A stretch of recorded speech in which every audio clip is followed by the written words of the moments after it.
Every time we argued, my girlfriend would start a countdown on her WeChat moments. 'Cause we once agreed, if the Cold War lasted 3 days, it meant a breakup by default. 10 years of love, and she'd used that one damn sentence to leash me for a decade. When she bailed on our marriage registration for the 44th time, this time for her childhood sweetheart, and posted their marriage certificate on WeChat, I suddenly didn't feel like being a simp anymore. I chose to let go, liked the post, and sent my blessings. But of course, she got pissed. Patrick was just joking, made it visible to everyone by accident. Do you have to take it so seriously? Besides, he just wanted to experience what it's like to get married. I'm a doctor, what's wrong with letting him experience it once? It's just a certificate. Why you being so passive-aggressive? Go apologize to Patrick on WeChat, tell him you misunderstood. When he gets over the shadow of his divorce, I'll take some time to get the certificate with you. I laughed. 45th time she'd made me pay for someone else's damn feelings. I hung up on her. Soon, her countdown on WeChat moments started again. But this time? I didn't beg, didn't text her 1,000 times, didn't stand outside her building all night like some idiot. I submitted my resignation. From then on, we were worlds apart. Never meeting again. Chapter 1. I hung up on Luciana's 13th call. Screen went dark. Moments later, WeChat pinged. Dominic Tang, you've got some nerve now. Dare to hang up on me. You mess up and still act like you're in the right. I stared. Didn't reply. You've got 5 minutes to post an apology on Twitter or we're done.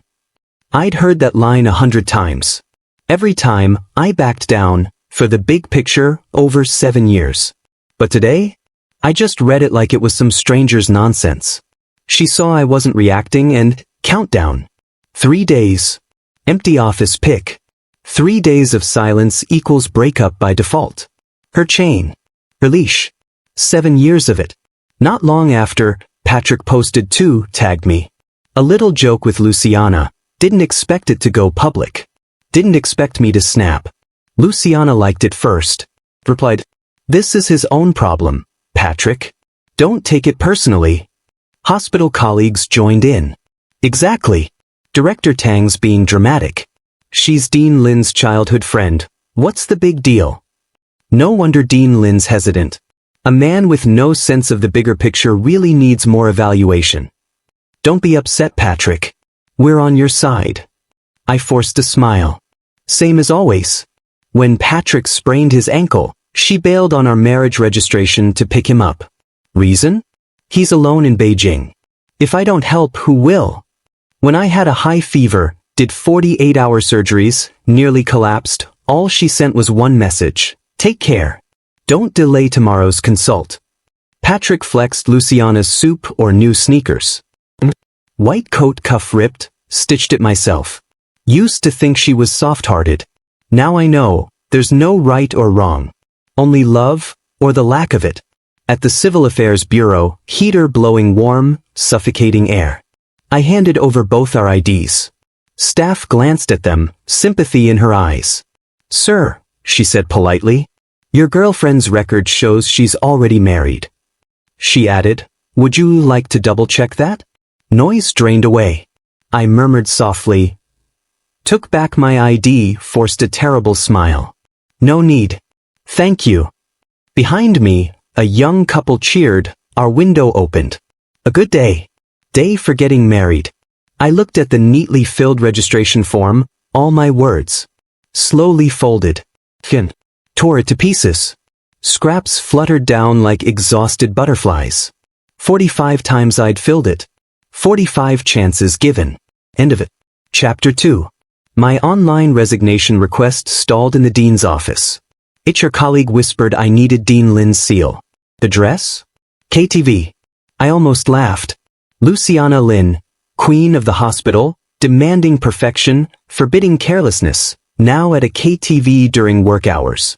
All for Patrick liking to sing. Private room thick with smoke. I pushed the door. There she was, Luciana and Patrick, heads together, singing a sickly sweet love song. Patrick saw me, eyebrow raised, teasing grin, provocation written all over him. Young doctors gathered. Oh, Director Tang's here. That 3-day countdown won't even last a day before he crawls back. Our dean really controls Tang completely. Come on, stop talking. Pay up, pay up. Voice is low, just enough to hear. I frowned. Heard this 1,000 times. Never pissed me off like this. I'm not here to make peace, I said. Words drew laughter. Oh, don't pretend, Director Tang. Everyone knows you're Dean Lin's ultimate simp, can't drive you away no matter how hard we try. I didn't explain. Pulled resignation papers, slapped them on the table. Dean, sign. Luciana reached for her pen. Patrick caught her wrist, playful shake. My turn to sing, Luciana. Pen down. She pulled her personal seal from her bag, tossed it at me, like trash. Stamp it yourself. And next time, don't come here. Disturbing me and Patrick. Seal in hand, even the vice dean couldn't touch it before. I pressed hard. Red ink spread like glaring blood. Papers gathered. Turn to leave. Luciana tossed a USB drive. Finish Patrick's SCI paper for his title review. I froze. Countless times, wedding clothes for others, papers all credited to her, surgeries to her department head. Believed in the bigger picture. Believed she saw my work. Sacrifices only fed her entitlement. But not part of her hospital. I won't do it. Patrick's whining cut me off. Luciana, if Tang won't, fine, I won't apply. She softened instantly. What nonsense. That can't happen. Gaze cold. Dominic, your post made Patrick unhappy. Now I ask a favor and you balk. Keep this up, you believe I can't ruin your medical career? I sneered inwardly. Dad's failed surgery? My condolences, over phone. Patrick's title evaluation? Skies falling. Do as you please, I said flatly. Silence. Shock on Luciana's face. Patrick laughed lightly. See? Tang's playing hard to get, wants you to coax him more. Surprise gone. Queenly composure back. Tone softened. All right, Dominic, I know you've been under pressure. I've been neglectful. Quietly help Patrick finish paper. In 3 days, I'll go register with you, okay? Empty promise. Painted pie. No appetite left. I didn't answer, walked away. Colleagues snickered. Why be so proud? Tomorrow he'll be crawling back. Impulse rose. I wanted to see them crushed. Snorted. Look back. Fine. Then just wait and see. Chapter 3. Resignation approved. I joined the best public tertiary hospital in the city. Director interviewed me, offered deputy chief of general surgery, expert apartment in city center. Finally out of that crappy staff dorm. Luciana always said I had no ambition. Didn't know almost all my salary went into upgrades and research funding at her private hospital. I thought that was our future. On moving day, I saw Luciana, her family, and Patrick at the restaurant beneath my new apartment. Perfect family picture. I hid behind a pillar. Scene reminded me of first time at her house. Expensive health supplements, palms sweating. Mother served thin noodles. Offered to fix proper meal, father scolded. You don't know how to save, won't get far. Gift given to relative's child. Thought frugal habit. Clown. Patrick, we all know about you and Luciana, mother's voice, amused. Not like Dominic, all wooden, no fun. Father, yeah, hospital ranking first this year thanks to Patrick, pull strings with commission leaders. I shook with rage in the shadows. That evaluation? I led the team, nights without sleep, thousands of documents, 3 mock presentations, dozens of hospitals. We fought tooth and nail. I thought she'd be proud. Instead, my achievement got credited to Patrick. I looked at Luciana. She just sighed. Make do, after all, it's been so many years. Her tone was like she was talking about some old jacket she'd worn too long, reluctant to toss but kinda ready to give up. Luciana's mom continued, voice dripping with disdain. Luciana, I'm telling you, Dominic brings bad luck to his family. Look, his parents died young in an accident.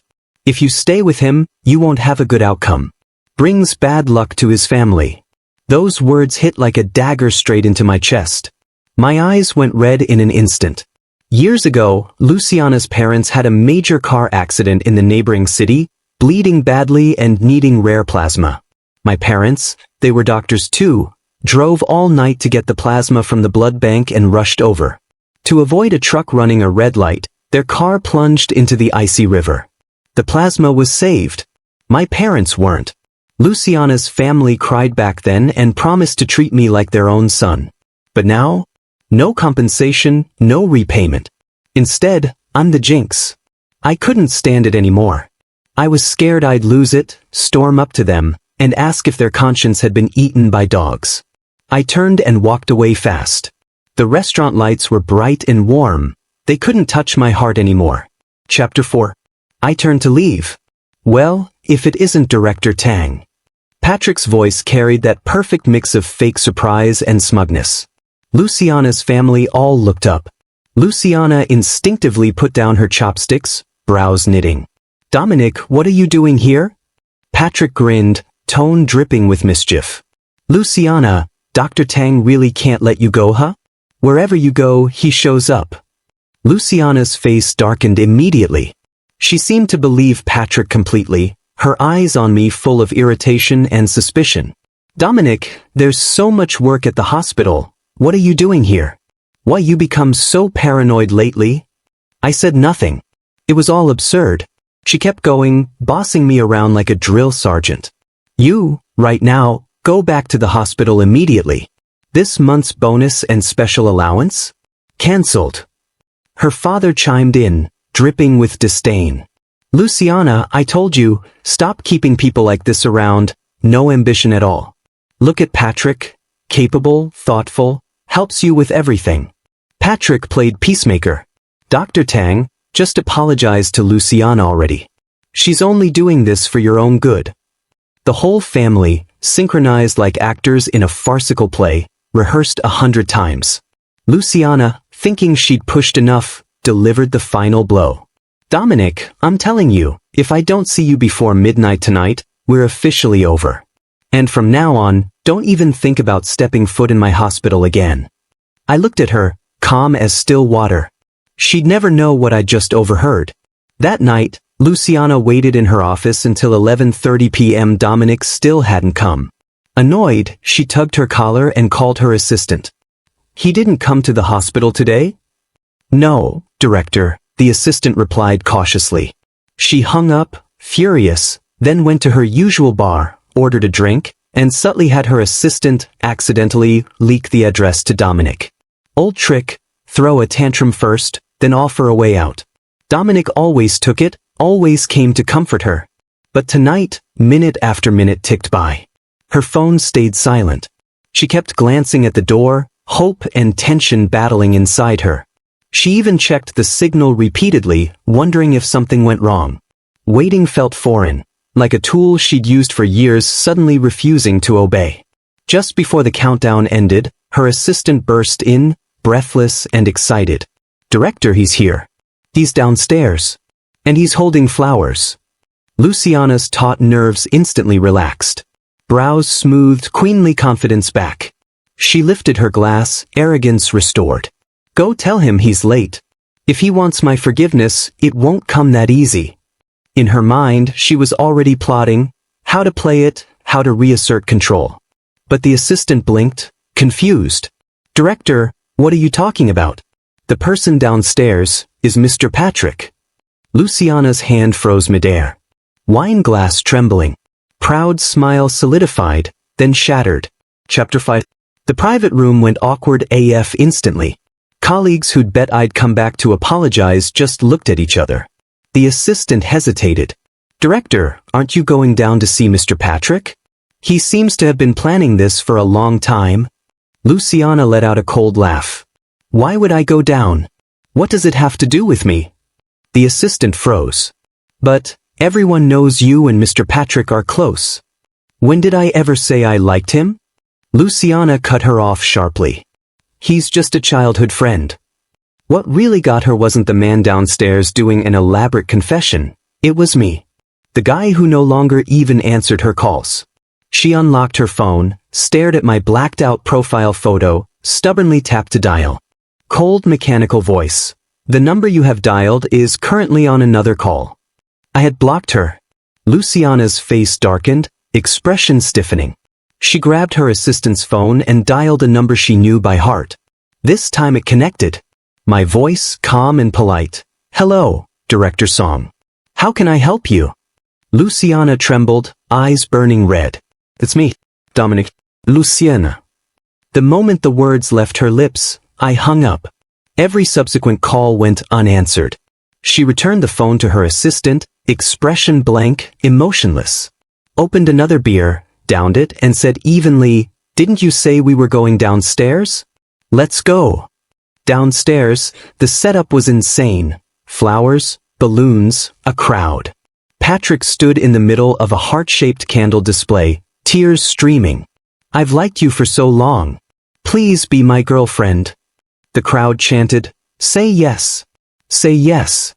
Meanwhile, I sat in a quiet bar across town, watching short vids on my phone. The most popular one. Heartfelt confession, beautiful Dean touched to tears, lovers at last. Luciana accepted Patrick's flowers. Patrick sobbed as he pulled her in. I turned off the screen, expressionless. A heart's made of flesh. I had loved her wholeheartedly for 7 years. How could it not hurt? I kept drinking glass after glass, until someone gently took it from me. "Director Tang, that's enough. Big surgery tomorrow." I looked up. A girl in a simple white tee, smiling, bright, unguarded. Robin, my new colleague, a brilliant young surgeon. Unlike most female doctors, no serious mask, eyes sparkling like summer stars. She sat beside me like we'd known each other forever. Getting upset over people who don't deserve it? That's just punishing yourself for their mistakes, she said, swirling lemonade. Not worth it. Without asking, she called the waiter, paid, and half-guided, half-carried me home. At my apartment door, she made sure I was steady, waved with a warm smile. "Get some rest. See you tomorrow." Then playfully added, "My brilliant lead surgeon." I watched her disappear in the elevator. Suddenly, the night didn't feel so hard. Chapter 6. Next morning, surgery went perfectly. I was lead surgeon, Robin assisting. One glance, we knew what the other needed. After, I leaned against the wall, exhausted. Robin handed me warm water, twisting the cap. "Full marks today, Director Tang." I murmured thanks, looking into her bright eyes. For the first time, work felt light and genuine, no scheming, no exploitation. Just mutual trust and silent understanding. Then, stepping out, I saw Luciana. Far end of the waiting area, crisp suit, arms crossed, unreadable expression. Same as always when inspecting work. Something heavy settled inside me. I ignored her, walked to my office. She hurried to block me. "Dominic, we need to talk." I stepped around her. She blocked me again, reaching for my medical file. "Let me take that back to your office for you." Trying to create contact any way she could. "Let's go downstairs for coffee, okay?" Tone cautious, pleading, a side I'd never seen. Cafe cold, air conditioning blasting. She spoke first. "Dominic, about that night, please don't misunderstand. I didn't know Patrick would do that. So many people were watching. I didn't want him to lose face. That's why I didn't reject him outright." She watched me carefully, waiting for me to soften. I almost laughed. So, to spare him embarrassment, she could accept his hug. Then what? Marry him to spare him heartbreak? Alright. She already had. I interrupted calmly. "Everything you're saying has nothing to do with me anymore." Her expression shifted slightly. I continued, "I only came here to make one thing clear." I lifted my head, met her eyes, the same eyes that trapped me for 7 years. 3 days of silence means breakup. That was your rule from day one. Keep it. Her pupils contracted sharply. I finished slow, word by word. "Luciana, please keep your own promise. We've broken up." Used her own rule, the one she'd wielded over me for years, to seal the coffin on our ridiculous love. Chapter 7. Luciana probably never imagined I'd use her own rule against her. She froze, then found her voice, full of unwillingness. "Dominic, Do you really have to do this? She leaned forward, eyes blazing, pulling her final card. Our hospital is about to start a major international collaboration. You're the core. Remember? We promised to make it the best in the country. She thought ambition would sway me. When it didn't, she switched tactics, pitiful expression I knew too well. Dominic, don't be like this, okay? I'm going abroad for research exchange. Don't make me worry while I'm away. Always a slap with sugar on top. Too bad I couldn't taste the sweetness anymore. Then her phone rang. Patrick. She glanced, frowned, hung up. Phone rang again and again. Eventually she answered. Patrick panicked. Words like, my mom, and surgery, loud enough for me to hear. Luciana slipped into familiar, gentle, caring tone. All right, don't panic. I'll come right away. Don't cry. Your mother will be fine. I'll be there in 20 minutes.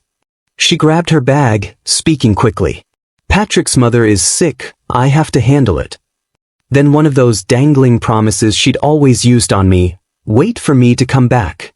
Once I'm back, we'll go grab our marriage license, no waiting around. And just like that she bolted out of the cafe, forgot to even pay the bill. I just watched her go, my heart oddly calm. She was always like that. My problems? Tiny. Patrick's problems? The world. Luciana bounced abroad. Patrick followed her like a puppy. And finally, my world shut up for a while. At the new hospital, I killed it. Pulled off one complex surgery after another, reputation skyrocketing. Robin would swing by my office, academic discussion, her excuse. Coffee in hand from the best cafe downstairs, dropping rare cases into my lap, chatting like it was nothing. Effortless. Relaxing. Colleagues teased. Director Tang, Dr. Lin is ace, don't screw this up. And in whispers, you know Dr. Lin's family, right? Her dad's top neurosurgeon, mom's pharma mogul. Guys chasing her? Hospital to Third Ring Road. I felt my chest tighten, just looking at Robin, teaching a patient post-op care, white coat neat, smile soft like sunlight piercing the hospital chill. But that light? Way too bright. Made me feel tiny. I remembered Luciana's folks, no future, wooden, social climber. And me? Just a boy from a poor rural town clawing up through studying. Robin in different worlds. So I pulled back. When she came to chat cases, I stuck to work, not a word extra. Breakfast? I made excuses. Dinner invites? Surgery. Smart girl, she sensed the distance. One night, WeChat pinged. Director Tang, did I do something wrong? Did he make you dislike me? My chest tightened. I didn't dislike her. I was scared. Scared of messing up again. Scared I wasn't good enough. After a long stare at the message, I typed. Polite. Cruel. No, you didn't. You're great. I just think if we get too close, people might misunderstand. Typing has stayed forever. Finally, a short reply. Okay. I understand. Sorry for bothering you. Her retreat, gentle as it was, felt like a knife. I set my phone down, staring at 1,000 lights beyond the window. I had pushed away the only light that could have warmed me. Chapter 8. After that, Robin and I? Work only. Smooth on the table. Polite in rounds. A nod, a hi, then past each other. Breakfast? Gone. Dinner invites? Gone. She stayed focused, head down on notes, smiling gently at patients. The bright-eyed girl chasing me, calling me my brilliant lead surgeon? Gone. Life? Sterile. Quiet. Lonely. Winter came fast. Patrick's WeChat updates rolled in, Luciana in the pics sometimes. Former colleagues dropped hints. Dominic, Director Lin asked about you. I smiled, said nothing. Story over. Until that day. After an international symposium, she returned. First stop? My hospital. Bags in tow, top-tier surgical kits, rare German medical books. Dreams I once had, now in her hands. She handed them over, cheerful but careful. Dominic, I'm back. Don't get me wrong, nothing's between Patrick and me. His mom had surgery abroad, I went to help. She studied me, testing waters. Aren't mad anymore, right? I looked at her, hope, vulnerability, all measured. For a second, I almost forgot she'd once been gentle. But gone. Our hospital collaboration project, I kept your spot on the team. I just smiled. Silent. My faint smile misled her. Pride, victory returned on her face. She stepped closer, adjusting my collar. Casual, intimate. I stepped back. Hand froze. Smile stiffened. Calmly, I cut the silence. I'm good at my new hospital. No plans to change jobs. Her expression darkened instantly. Frown. Tone sharp, old reproach creeping in. Dominic, you're still angry with me? I lowered myself to come find you. I interrupted, words rehearsed countless times. No. I'm not angry. I just don't love you anymore. Luciana froze. Color drained. Displeasure. Panic. Disbelief. Pale, hollow disbelief. My single sentence tore through her defenses, stripped pride, certainty, control. I didn't want any more. Chapter 9. That night, my department celebrated the Outstanding Young Physician Award. Few drinks, not drunk. Back at my building? The last person I wanted to see, Luciana. Patrick by her side, crying like a fool. She had a wine bottle, probably from the banquet. Hair messy, eyes bloodshot. The dignified hospital director? Gone. Woman on the edge of madness. She shoved the bottle at me. Dominic, I submitted that award for you. And this is how you repay me. Disgust. Move. She refused, gripping my arm. I don't believe it. You said we'd stay together, make the hospital #1. Clinging to faded promises. Couldn't shake her off. Another hand pried her fingers from my arm. Robin. Just came from the banquet. I looked at her small, steady frame. Something broke inside me. Luciana sneered. Venom in her eyes. So, she's the reason you're leaving me? Stop pretending. You two were fooling around. Before she could finish, a sharp slap echoed. Robin. Cold ice in her face, voice cutting glass. Shut your filthy mouth. Luciana went wild, swinging. Robin moved with speed. Luciana didn't stand a chance. Seconds later, she was on the ground. Security dragged them apart. Luciana wiped blood from her mouth, eyes blazing. You hit a nerve? Spoiled princess, silver spoon, throwing yourself at a phoenix man like him. You and Dominic, liars, perfect for each other. Word stabbed me. I looked at Robin, cheek scratched, still standing, defiant, protecting me. Emotions I'd repressed exploded. I stepped forward. Slowly. Raised my hand. Slapped Luciana. Crack echoed like thunder. Silence. Eyes burning. Jaw tight. I stared at her, 7 years of my life, delivered my verdict. Grateful, I said coldly. Grateful I finally see you for what you really are, a bitch. Chapter 10. Chaos ended. Security dragged Luciana away, Patrick half-carried. I finally texted Robin. Sorry. And thanks. Instant reply, no need. I did it willingly. Though, maybe a hot cocoa could make up for it. We met at the cafe. Bruise at her lip corner. Just tight. Luciana's words, Phoenix man. Pathetic, echoing. I looked at Robin, born with privilege, radiant, warm like sunlight. Then at myself. White coat. Scalpel. Nothing else. How could I drag her into gossip? Her bright eyes met mine. I spoke the cruelest lie of my life. Were you not suitable? Her smile froze. Slowly faded. Nodded softly. I walked out. Didn't look back. Winter came. News of Luciana. Without me, her golden surgeon, her hospital's success rate tanked. Patrick's mom's surgery failed. Malpractice disputes, dirt spread, hospital shut down, investigated. Luciana? Ruined. Abandoned. Self-made disaster. That day, during ward rounds, a family member lunged at me with a fruit knife. Screaming, give me back my father's life. Too fast. Instinctively stepped back. Too late. Knife aimed. White shadow lunged. Robin. Blade tore her back. Blood. Pure red. Caught her. Mind blank. Corridor lights too bright. Cold metal bench. Fear I'd never known. Worse than heartbreak. Watching the only light in your world fade. Surgery successful. She lost too much blood. Unconscious. I held her hand, afraid to move, to breathe. Midnight snow. First of the year. Robin frowned, whispered my name, tears sliding from closed eyes. Dominic, don't push me away. Please. Walls I built shattered. Tears fell. Kissed her forehead gently. Eyelashes trembled. Slowly opened her eyes, weak but smiling. I knew it. You couldn't let me go. I broke completely. Face buried in her warm palm. Voice hoarse. I'm sorry. I'll never push you away again. Outside, snow fell. Silent. Endless. Inside me, for the first time in years, the light returned.